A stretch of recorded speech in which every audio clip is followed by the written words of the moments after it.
नमस्कार। India debate में आप सबका स्वागत है। मैं हूं आशुतोष पाठक। मित्रों, आज मैं एक आपको वीडियो दिखा रहा हूं। आप सबने देखा होगा उसको, लेकिन मैं आज इसे क्यों दोबारा दिखा रहा हूं आपको, और देखना आपको क्यों जरूरी है। पहले वीडियो देख लीजिए, फिर बात शुरू करेंगे। आधी बात तो आप वीडियो देखते समझ जाएंगे, लेकिन फिर आपको मुंबई लिए चलूंगा। किस अदालत का वीडियो है, कहां पर ये तकरीर हो रही है, कहां पर ये आर्गुमेंट हो रहे हैं, ये महत्वपूर्ण नहीं है। महत्वपूर्ण है एक अदालत का वीडियो है, एक वकील साहब हैं और एक सामने जज साहब हैं। आर्गुमेंट क्या हो रहा है, जरा सुनिए। Advocate. It's not a question of humiliation. It's a question of humiliation to a judge. Sir, please don't try to humiliate any person. The country is burning. The country is burning with the judiciary. These are my words. Yes. Don't try to humiliate any advocate. आप बहुत ज्यादा जानते हैं, आप जज हो गए। हम लोग नहीं जानते, हम लोग वकील हैं। But you have to argue in a proper. I will argue in my own way. Don't cross the limit. Please don't cross the limit. हम लोग भी sir I have already practiced for the last 40 years. Request that Chief Justice. दोबारा सुनिए। To humiliate any advocate. Don't try to humiliate any advocate. It's not a question of humiliation. It's a question of humiliation to a judge. Sir, please don't try to humiliate any person. The country is burning. The country is burning with the judiciary. These are my words. Yes. Don't try to humiliate any advocate. आप बहुत ज्यादा जानते हैं, आप जज हो गए। हम लोग नहीं जानते, हम लोग वकील हैं। But you have to argue in a proper. I will argue in my own way. Don't cross the limit. Please don't cross the limit. हम लोग भी sir I have already practiced for the last 40 years. Request that Chief Justice. जज साहब गुस्से में हैं और वकील महोदय और भी गुस्से में हैं। उन्होंने सारी मर्यादा भी तोड़ दी। प्रथम दृष्टया कोई भी इस आर्गुमेंट को सुनेगा तो ये यही कहेगा कि गलती वकील की है, एडवोकेट की है, जिन्होंने कहा कि आई will argue in my own way and do not cross the limit. Verbatim, the country is burning with the judiciary. सबसे इंपॉर्टेंट बात यह है कि जब जज साहब ने कहा कि you have to argue in a proper manner, तो एडवोकेट साहब कहते हैं I will argue in my own way and don't cross the limit. The country is burning with judiciary. अब ये सुनते ही जज साहब ठिठक गए। उसको कहते हैं ना, स्तब्ध हो जाना, रुक जाना। हिंदी के शब्द हैं ठिठकना, उसको कहते हैं। जो लोग चलन में नहीं जानते हैं ठिठकना का मतलब क्या होता है, मतलब चौंक जाना, रुक जाना, रुक जाना। चलायमान थे जज साहब। जज साहब कुछ बोलना चाहते थे, लेकिन यकायक जज साहब रुक गए। क्यों? क्योंकि एडवोकेट महोदय ने बहुत गंभीर सवाल उठा दिया। Country is burning with the judiciary. मैं नहीं चाहता था इस मुद्दे पर कोई चर्चा करूं, बिल्कुल नहीं चाहता था, क्योंकि मैं तो लगातार यही काम कर ही रहा हूं। लगातार जुडिशरी की करतूतों पर, जुडिशरी के आर्गुमेंट पर, जुडिशरी के बिहेव पर लगातार चर्चा हो रही है।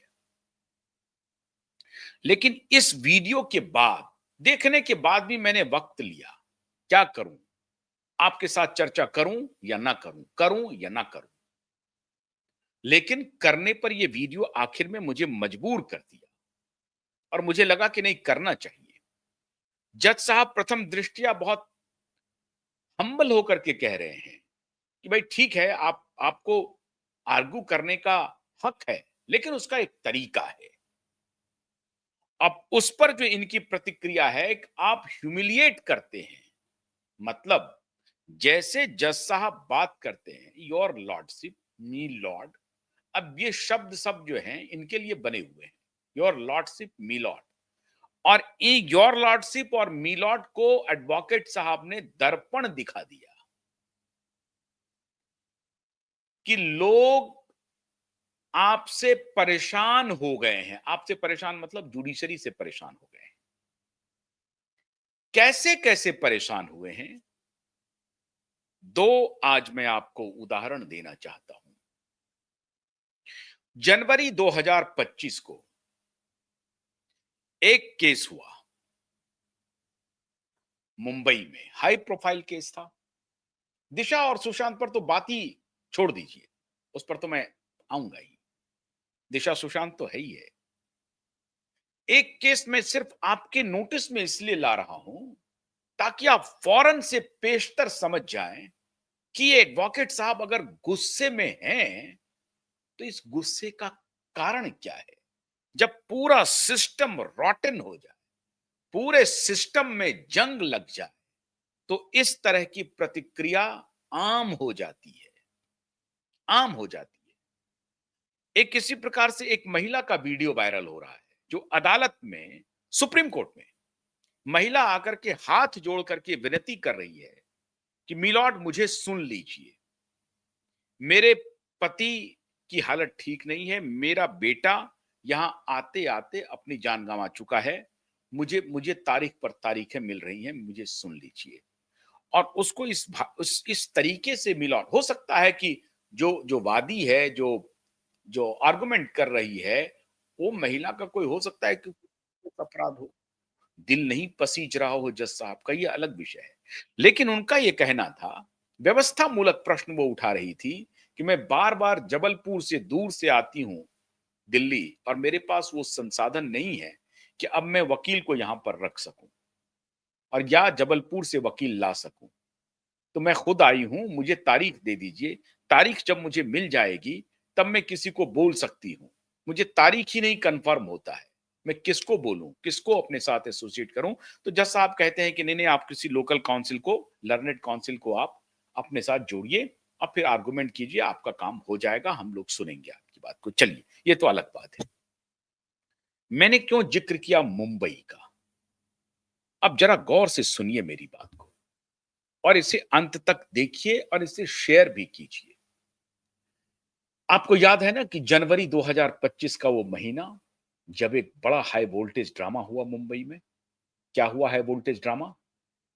एक फिल्म स्टार के ऊपर हमला हो गया। ये सलमान खान की बात मैं नहीं कह रहा हूं। सलमान खान को तो सरेआम बाहर से आया और गोली चला करके चला गया, अब उन्होंने बुलेट प्रूफ लगा लिया है। और जिन्होंने गोली चलाई थी उसमें से एक व्यक्ति की मौत भी हो गई है, पुलिस कस्टडी में हो गई है, सुसाइड कर लिया, कह दिया गया कि वो सुसाइड कर लिया। लेकिन एक दूसरे स्टार हैं, वो भी खान ही है साहब, सैफ अली खान साहब हैं। खुद को कहते हैं कि हम तो अफगान से आए थे, हमारा पूरा खानदान अफगान से आया था, हम तो अफगानी हैं। तो ये सैफ अली खान के ऊपर हमले की खबर आई, याद होगा आपको, आपकी स्मृति में तो होगी ना बात, जरूर होगी, जरूर होगी। हमला हुआ, हमने बहुत कवर किया, एक्सटेंसिवली इसको कवर किया। हमला हुआ तो बड़ा ही खतरनाक हमला हुआ। हमला हुआ और उसके बाद उसका जो चाकू था वो टूट गया। वो 11वें 12वें फ्लोर पर पाइप के सहारे चढ़ा, फिर रोशनदान से अंदर कूदा और फिर जाकर के हमला किया, और घर में 6-7 लोग मौजूद हैं। उसके बाद हमला हुआ और हमला होने के बाद चाकू अंदर चला गया और उनका जो स्पाइनल कॉर्ड था वो पूरी तरह से क्षतिग्रस्त होने की स्थिति में आ गया था। इतना गंभीर जख्म था और उसके बाद वो टूट गया चाकू उन्हीं के अंदर में, और फिर उसको सब लोगों ने, उस जो हमलावर था उसको जहांगीर के बाथरूम में बंद कर दिया, जहांगीर के कमरे में बंद कर दिया। और फिर जब जहांगीर के कमरे में उसे बंद किया तो जहांगीर के कमरे के बाथरूम से फिर उसी रोशनदान से वो बाहर निकल गया। बाहर निकल करके 11वीं 10वीं फ्लोर पर आया, फिर सीढ़ी के सहारे नीचे गया और फिर सीढ़ी के सहारे पूरे नीचे नहीं गया, फिर वहां से एक और रोशनदान के सहारे बाहर निकल के भाग गया। पूरी कहानी बनी, पूरा मीडिया डिवाइडेड था इस प्रकरण पे। हम लोग लगातार कह रहे थे कि ये जो पूरी कहानी बनाई गई है ये झूठी है, ये फर्जी कहानी है। और एक कुछ मीडिया समूह उसे कह रहे थे आहा क्या अटैक हो गया, what happened and it is a very serious issue and Saif Ali Khan attacked by some intruders and stranger and he's from Bangladeshi। उस अटैकर्स में से किसी एक को पकड़ लिया जबरदस्ती, उसके बेचारे की शादी टूट गई। एक ड्राइवर था बेचारा कहीं का, हाँ, आकाश पुनिया कनौजिया।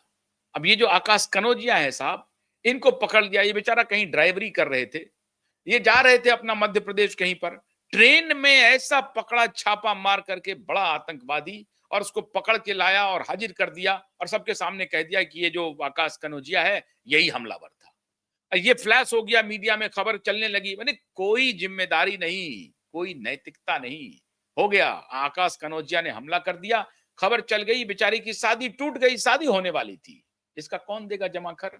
नौकरी चली गई, जहां ड्राइवर ड्राइवर का काम करता था उस मालिक ने देखा करे ये तो बड़ा हत्यारा है, ये तो बड़ा हमलावर है, ये तो सैफ अली खान के ऊपर हमला कर दिया साहब, वो इसको पकड़ो भगाओ। उसकी नौकरी चली गई, नौकरी चली गई, शादी टूट गई, ये तो हमलावर है, मेरी बेटी से शादी कैसे करेगा? देखते जाइए खेल, देखते जाइए खेल। The country is burning, not with the judiciary, with the whole system.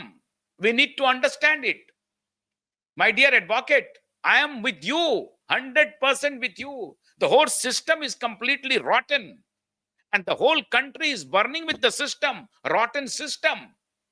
Police, judiciary, politician and media, ये सबका कोलैबोरेशन है, सबका कोलैबोरेशन है।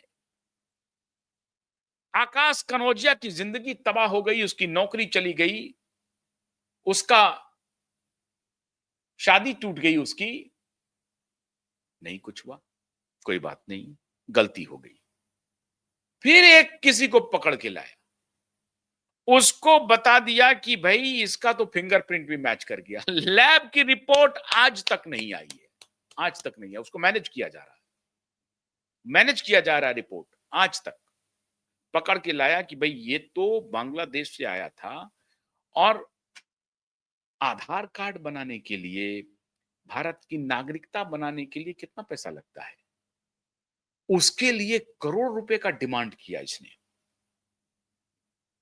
ये जब जहांगीर के रोशनदान से अंदर गया तो इसने करोड़ रुपए का मांग किया जहांगीर के आया से, तो करोड़ रुपया दो मुझे। क्या करना है साहब? तो आधार कार्ड बनाना है। 1000-2000 रुपए का भी काम नहीं है आधार कार्ड, आधार कार्ड बनाना है, इसके लिए 1 करोड़ रुपया मांग दिया। बांग्लादेश से आया, अवैध तरीके से आया, अवैध तरीके से मुंबई पहुंच गया, अवैध तरीके से रह रहा था, रेकी किया और रेकी करने के बाद हमला कर दिया। ये सब कहानी बना लिया। अच्छी बात मित्रों ये है कि लोअर जुडिशरी इस मामले में थोड़ी बहुत सेंसिबल दिखी और उन्होंने पुलिस की थ्योरी को रिजेक्ट किया। लेकिन कहां है सैफ अली खान पर हमला करने वाला व्यक्ति? इस पर बाद में आऊंगा। सैफ अली खान पर हमला हो गया, सैफ अली खान भर्ती हो गए लीलावती अस्पताल में, और लीलावती अस्पताल के डायरेक्टर हैं, एग्जीक्यूटिव डायरेक्टर हैं महान परमवीर सिंह। वाह, माननीय परमवीर सिंह, वही परमवीर सिंह लीलावती हॉस्पिटल के डायरेक्टर हैं साहब, वो वहां बैठे हुए हैं। बहुत गंभीर हुआ, आनन फानन में ऑपरेशन हुआ साहब, बहुत जबरदस्त ऑपरेशन हुआ, घंटे 6 घंटे 7 घंटे ऑपरेशन चले साहब, मामूली बात थोड़ी है, 7 घंटे ऑपरेशन चले। है बिल कितना आ गया साहब? है 35 लाख का बिल है 35 लाख का बिल है। हाँ हाँ हाँ, 27 लाख रुपए भेज दो। आया बुपा, कौन सा था वो इंश्योरेंस कंपनी, बुपा, वो इंश्योरेंस कंपनी को फौरन भेजा गया और 4 घंटे के अंदर में अप्रूव हो गया। 4 घंटे के अंदर में 27 लाख रुपए की 25 लाख रुपए चला गया। अब ये जो अप्रूव हुआ 4 घंटे के अंदर में, तो वहां का जो मेडिकल एसोसिएशन है उसने खत लिखा, इंश्योरेंस कंपनी को खत लिखा और इंश्योरेंस रेगुलेटरी को खत लिखा। देखिए कहानी, कहानी देखते जाइए साहब। यूं ही नहीं एडवोकेट कह रहे हैं कि this country is burning with the judiciary. आप और हम सब कहेंगे, और नॉट विद जुडिशरी। 27-25 लाख रुपए का जो क्लेम गया, 35 लाख का टोटल बिल बना दिया हॉस्पिटल ने, और 25-27 लाख का जो क्लेम अप्रूव हुआ विद इन 4 आवर्स। इस ये जो अप्रूवल था, स्पीडी अप्रूवल्स, इस स्पीडी अप्रूवल्स के लिए वहां का मेडिकल एसोसिएशन जो है मुंबई का, उन्होंने एक खत लिखा। किन्हें खत लिखा? दोनों को। एक तो इंश्योरेंस कंपनी को और दूसरा खत लिखा इंश्योरेंस रेगुलेटरी को। दोनों के तरफ से क्या जवाब आया नहीं आया कुछ पता नहीं है, लेकिन खबरें चली। एसोसिएशन ने पत्र लिख दिया है इंश्योरेंस कंपनी को, इंश्योरेंस रेगुलेटरी बॉडी को, how it is possible within 4 hours it has been cleared. उसके बाद कोई खबर नहीं, कुछ पता नहीं क्या हुआ, कौन सा लेटर आया, कुछ नहीं पता। करिए आप जाकर के, कहीं इसकी कोई चर्चा नहीं। वो एसोसिएशन वाले भी चुप, रेगुलेटरी वाले भी चुप, इंश्योरेंस कंपनी तो चुप ही चुप है। वहां तो खेल ही चल रहा है। हॉस्पिटल के साथ इंश्योरेंस कंपनी का गिव एंड टेक, कमीशन बन गया, इतने पैसे आ गए, और इलाज इतना तगड़ा था, इतना 6 घंटे का सीरियस ऑपरेशन की 4 दिन के बाद जब निकले, जब आए थे तब भी शेर की तरह आए थे, डॉक्टर ने कहा था। याद है ना आपको? याद कीजिए आप।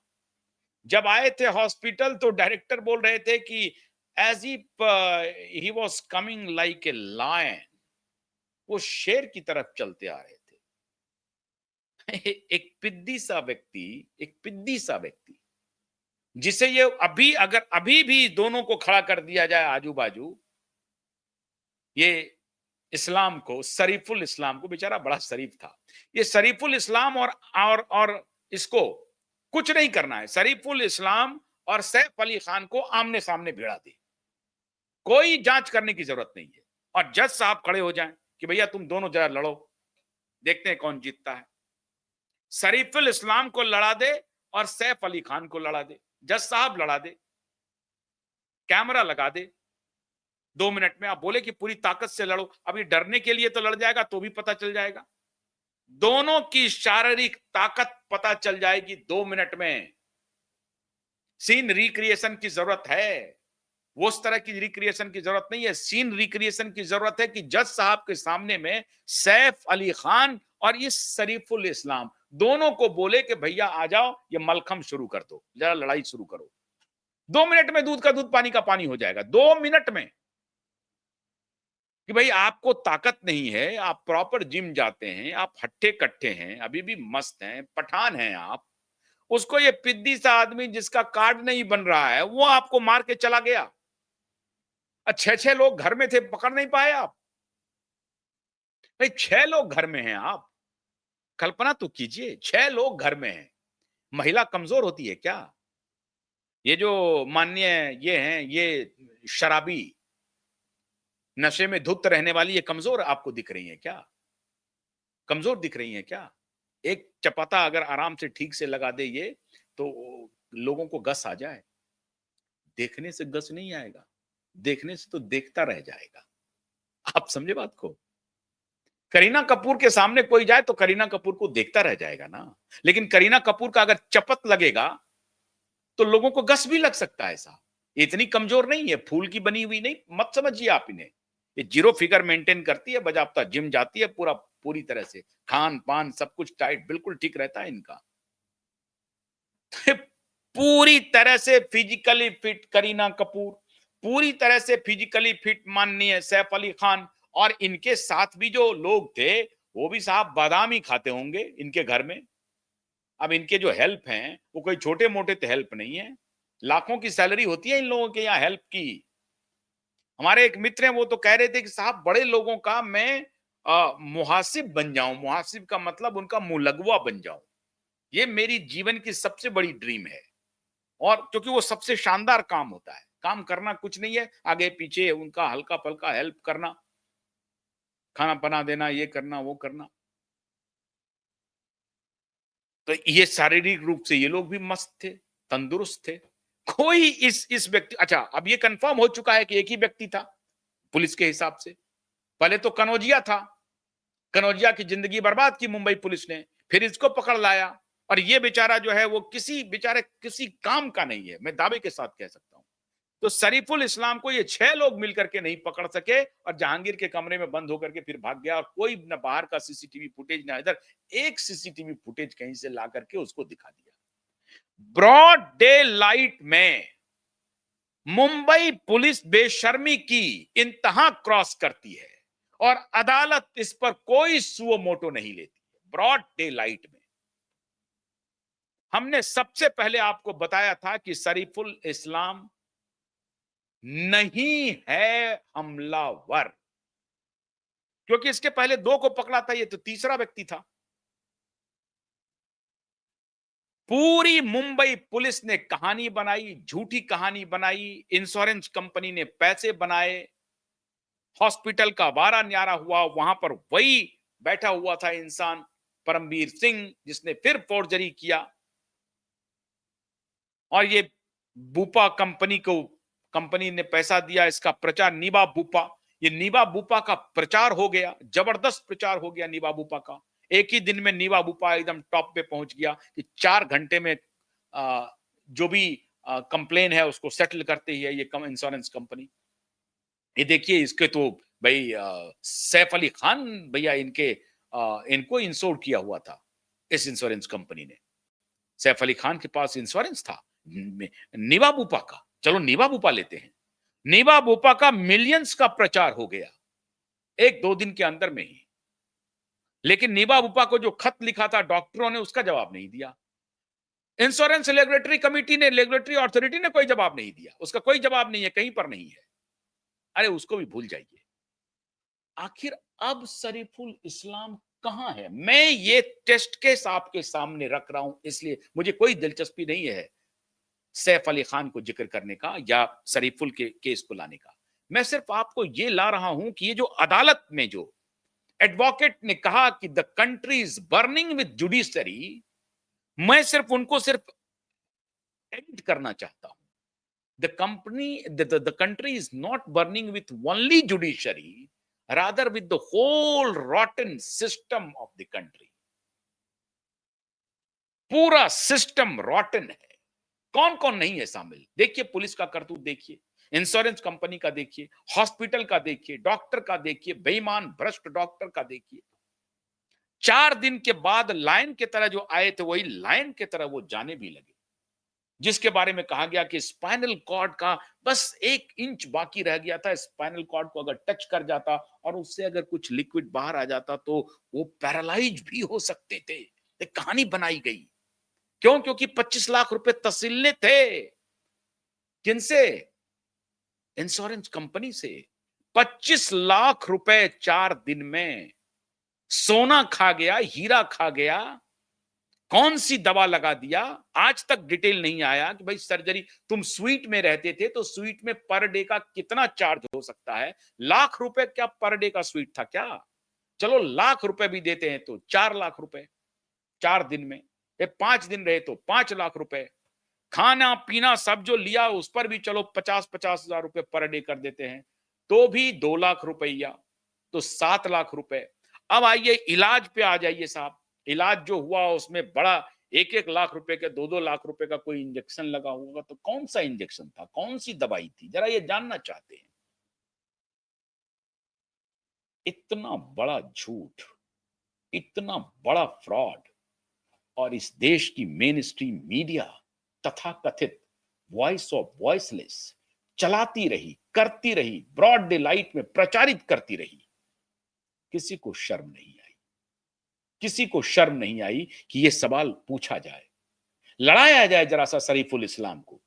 आज शरीफुल इस्लाम कहां है? 10 महीने हो गए, कोई अता पता नहीं है।